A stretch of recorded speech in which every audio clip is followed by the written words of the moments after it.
ঠাকুরের রাতুল চরণে প্রণাম জানিয়ে, আরাধ্যা জগৎজননী বড় মায়ের রাতুল চরণে প্রণাম জানিয়ে, পরম পূজ্য পাদবর্দার চরণে প্রণাম জানিয়ে, পূজনীয় আচার্যদেবের চরণে প্রণাম জানিয়ে সকলকে আমার আনন্দিত জয়গুরু বলে আলোচনা প্রসঙ্গে সপ্তম খণ্ডে 29শে চৈত্র 1352 সাল শুক্রবার শ্রী ঠাকুর প্রাতে মাতৃমন্ত্রীর বারান্দায় বসে আছেন।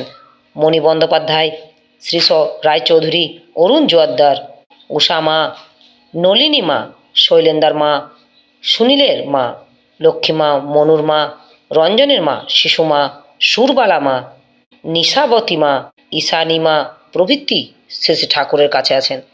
গ্রামে চড়ক পুজো হবে, তারই বাজনা বাজছে। ঢাকের বাজনার দিকে শ্রী ঠাকুর কান পেতে আছেন। হঠাৎ বললেন, আজকাল আনন্দের ব্যাপার সামনে উপস্থিত হলেই তার সঙ্গে সঙ্গে বিষাদের ছায়া নামে মনে। চারিদিকে যেমন অবস্থা, তাতে মানুষ আর কতদিন এইভাবে আমোদ ফুর্তি করতে পারবে তা বলা যায় না।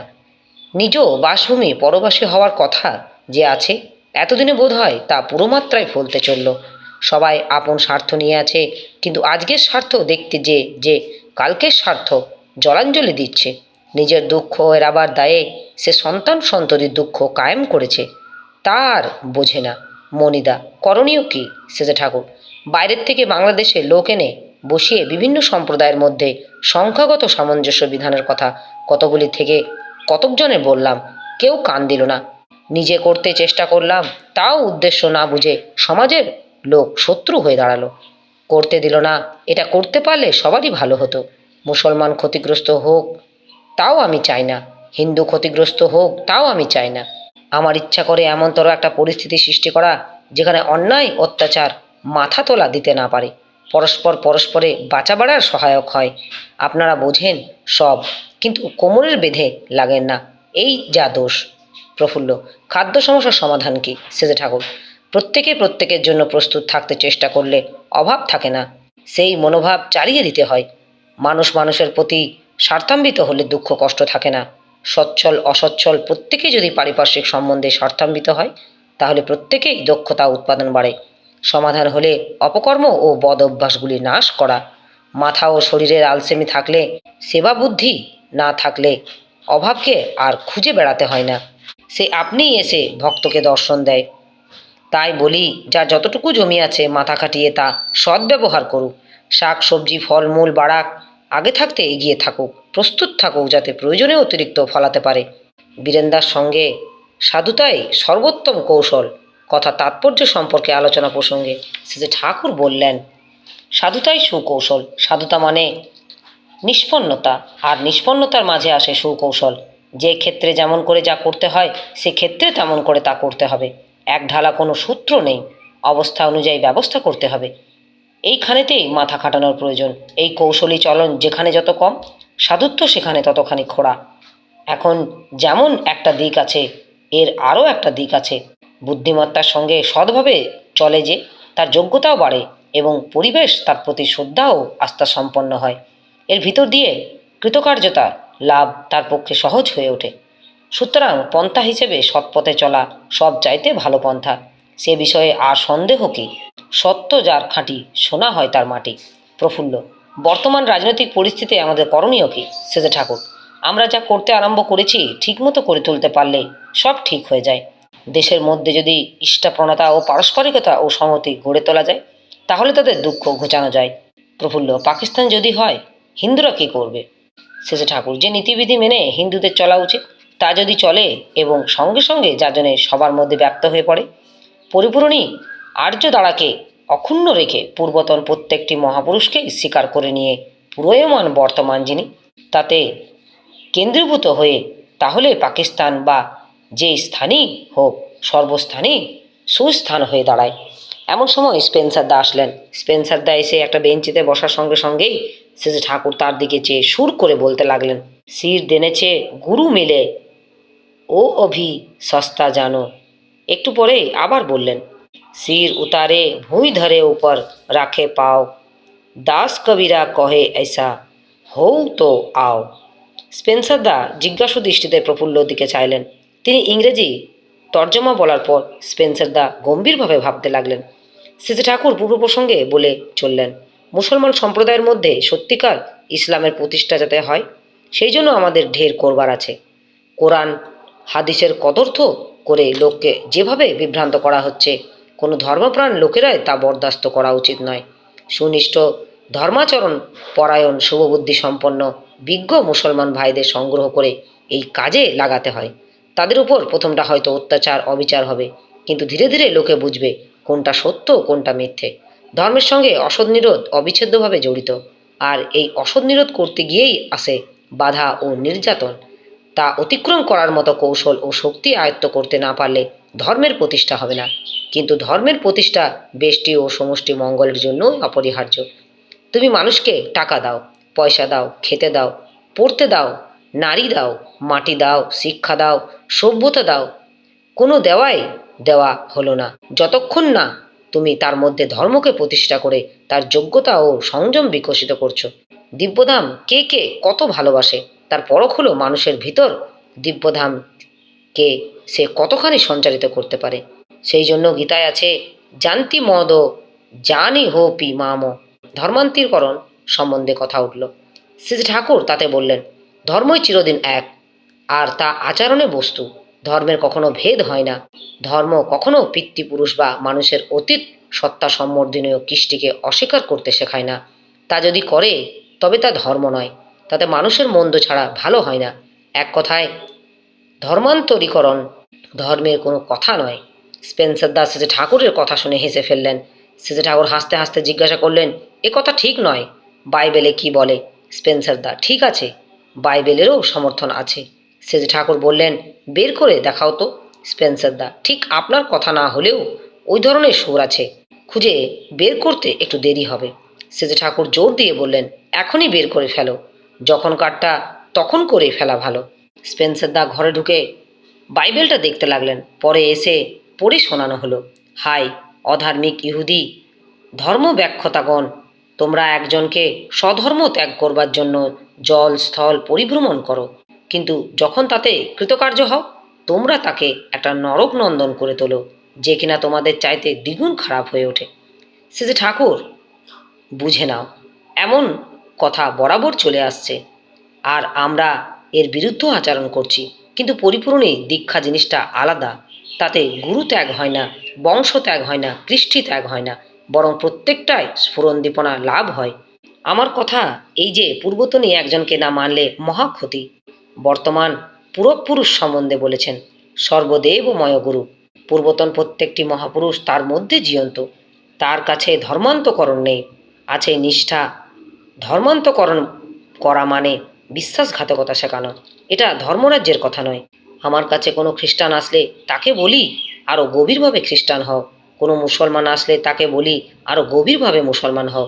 আমাদের শাস্ত্র বলে, যে বেদ অর্থাৎ জ্ঞান ও অভিজ্ঞতার দলিল মানে না, গুরু মানে না, তাকে কখনো গুরু বলে গ্রহণ করবে না, কারণ সে প্রবৃত্তির দাস হবেই। এরপর স্পেন্সার দা পরিপূরণী দীক্ষার সমর্থনে বাইবেল থেকে পড়ে শোনালেন। স্বর্গীয় জীবনবাদে দীক্ষিত প্রতিটি ইহুদি ধর্মশাস্ত্রজ্ঞ ব্যক্তি সেই গৃহের সমতুল্য, যে কিনা তার ভাণ্ডার থেকে প্রাচীন ও নবীন যা কিছু বের করে দিতে পারে। শ্রী ঠাকুর চোখটা উঁচুর দিকে তুলে খুশি ভরা মুখখানি দীর্ঘতর করে মনজ্ঞ ভঙ্গিতে টেনে বললেন, খুবই ভালো কথা।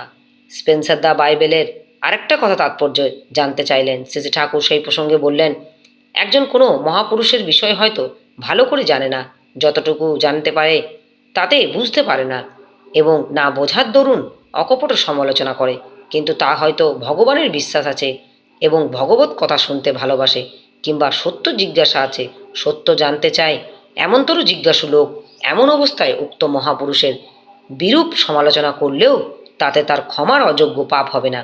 অর্থাৎ সে যে তাকে কোনোদিন বুঝতে বা ধরতে পারবে না তা নয়, একদিন হয়তো সেই তার মহাভক্ত হয়ে দাঁড়াবে। স্পেন্সার দা শয়তান প্রলোভনের সম্বন্ধে কথা তুললেন। শ্রী ঠাকুর উভয় হস্ত উত্তোলন করে বললেন, কুছ পারোয়া নেই। শয়তান যখন প্রলুব্ধ করে মানুষকে, ভগবত কৃপা তখন কাছে থেকে রক্ষা করে। শ্রী ঠাকুর বিকালে খেপুদার বারান্দায় এসে বসেছেন। হরে রামদা, প্যারিদা, শৈলেন্দা কাছে আছেন। হরে রামদা জগতের আধুনিক বৈজ্ঞানিক অগ্রগতির সম্বন্ধে টুকিটাকে খবর বলছেন। শ্রী ঠাকুর আগ্রহ সহকারে শুনছেন এবং মাঝে মাঝে এক আধটা প্রশ্ন করছেন। কথার ছলে বললেন, বিজ্ঞানের চর্চা খুব ভালো, ওতে জীবনের অন্তরায়গুলি অনেকখানি কাবেজে আসে, কিন্তু জীবন তো আদর্শ ব্যষ্টিগত সমষ্টিগত জীবনের নিয়ামক না হয়, তাহলে পবিত্র অভিভূত রূপ সর্বপ্রধান অন্তরায় মানুষের কাবেজে আসে না, তাই উন্নতি ধ্বংসের দিকে অগ্রসর হয়। হরে রামদা, ইউরোপ আমেরিকা ও চলনটা কিভাবে বিশেষিত করা যেতে পারে শেষে ঠাকুর? ওদের বাস্তব উদ্দেশ্য কেন্দ্রিক বলা যেতে পারে। উদ্দেশ্য অনেকটা অভিভূত হয়ে থাকে, তার সার্থকতা কিসে ও কোথায় তা বড় একটা ভাবে না। তার সুনির্দিষ্ট আদর্শহীনতা শূন্যতার মাঝে মাঝে হাঁপিয়ে ওঠে। ওরা সতত প্রচেষ্টার পরায়ণ, তাই ভুল ত্রুটির ভিতর দিয়ে এগিয়ে যাচ্ছে। আমাদের দেশে নেই নেই করে সংস্কার হিসেবে জনসাধারণের মধ্যে ধর্মের ধোঁয়াটা আছে, অবশ্য তা অনেকখানি বিকৃতি হয়ে পড়েছে। মুক্ত আদর্শ না থাকায় উদ্দেশ্য স্থিরতা ও ব্যাহত হয়েছে। আর একটা দোষ, আমরা সংহত নই। আদর্শের উপর দাঁড়িয়ে আমরা যদি সংহতই হই, আমাদের সঙ্গে কারো পরোয়ার জো নেই। এরপর শেষে ঠাকুর একবার বেড়াতে বেরোলেন। বেরিয়ে এসে সন্ধ্যায় মাতৃমন্দিরে বারান্দায় বসেছেন। ধূর্যটিদা, অনিলদা, যোগেশদা প্রভৃতি কাছে আছেন। সফল গবেষণা কিভাবে করা যায় সেই সম্বন্ধে কথা হচ্ছে। শেষে ঠাকুর বললেন, যে কোনো বিষয়ে আমরা যাই, তাতে আমরা হারিয়ে যাই যদি খুঁটো ধরে না চলি। মানুষের আদর্শের জন্য গবেষণা হলে একটা গবেষণার পথে অগণিত জিনিস বের করে ফেলতে পারে, কারণ সে বিষয়ে ভিতর থেকেও তার ঊর্ধ্বে থাকে, তাই সব কিছু নজরে পড়ে। অন্যথায় বহু কিছু নজর এড়িয়ে যায়। আমরা যা ভিতরে ঢুকি, যদি খুঁটে ধরে না টুকি, তাতে বিবশ হয়ে পড়ি, তলিয়ে যায়। কিন্তু খুঁটো ধরে ঢুকলে তা হয় না, এবং সেখানে যা কিছু আছে সেসব খুঁটে খুঁটে আহরণ করতে পারি। সব ব্যাপারেই এমনতর। তাই জীবনে কোনো কিছু কাজ শুরু করার আগেই প্রথম কাজ হলো বিহিতভাবে গুরুকরণ। তখন শিক্ষা, বিবাহ, ঘর সংস্কার, ব্যবসা বাণিজ্য, গবেষণা, রাজনীতি সবই ঠিকভাবে করা যায়। পাঁকের মধ্যে গেড়ে যাওয়া লাগে না। যোগেশদা, আমরা সবাই দীক্ষিত হওয়া সত্ত্বেও তেমন কৃতকার্য হতে পারছি না কেন? শেষে ঠাকুর, শুধু নামকাও আসতে দীক্ষা নিলেই হবে না, গুরুতে অনুরক্ত হয়ে তার পথে চলতে হবে। চলার পথে আমরা কখনো কখনো অকৃতকার্য হতে পারি, তা সত্ত্বেও আমরা চলেছি। আমাদের অকৃতকার্যকতা আমাদের প্রতারণা করতে পারছে না।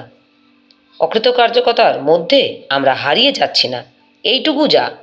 আমাদের কাছে আসার জোনাকি আলো প্রকৃত প্রস্তাবের অকৃতকার্যকতা বলে কোনো অনিবার্য ব্যাপার নেই।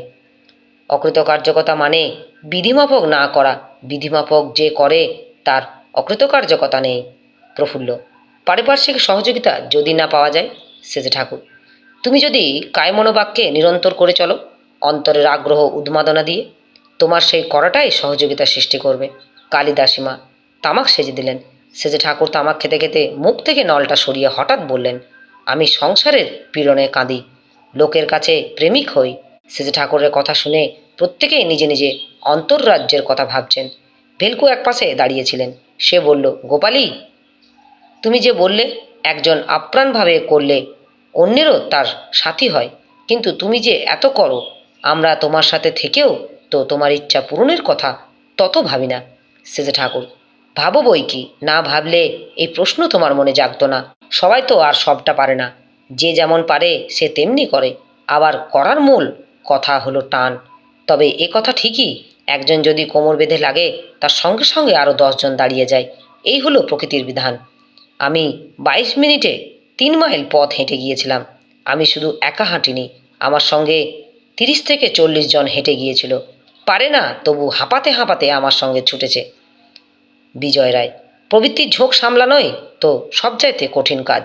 শেষে ঠাকুর ঠোঁটটা একটু উল্টিয়ে ব্যাপারটা সহজ করে দিয়ে মাথা ও হাত নেড়ে বললেন, কঠিন কিছুই না, পারতে চাইলেই পারা যায়। আসল কথা হলো প্রত্যাহার করতে শেখা। মনের রোগটি যাই থাক না, একটুখানি এড়িয়ে গা।